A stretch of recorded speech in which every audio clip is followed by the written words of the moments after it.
Здравейте! Това видео е за нежна плетка с две вертикални секции. Една плътна от 3 бримки и една ажурна от 5. Схемата на плетката е само 2 реда. Тази снимка илюстрира как изглежда изплетена на лятна блуза. Започваме от лицевата страна. На първия ред сме от лицевата страна. В плътната секция плетем 3 лицеви. Следват 5 бримки в ажурната секция. Наметка, лицева свивка с наклон вляво, лицева от долния ред, централната бримка, лицева свивка с наклон вдясно, наметка. 3 лицеви,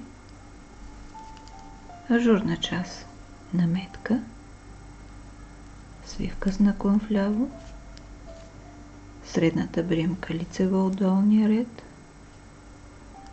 лицева с наклон вдясно, наметка.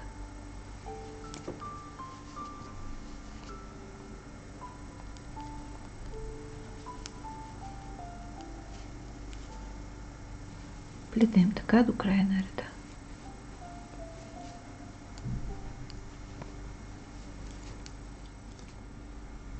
Втори ред от опаковата страна.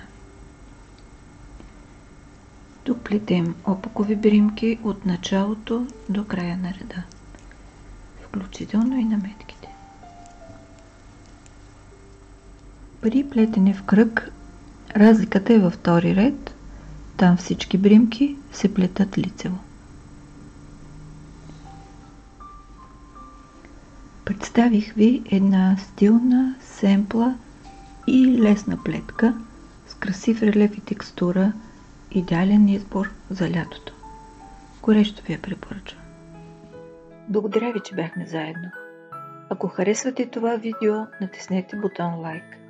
Абонирайте се за канала и за известията, за да гледате всички мои видеа.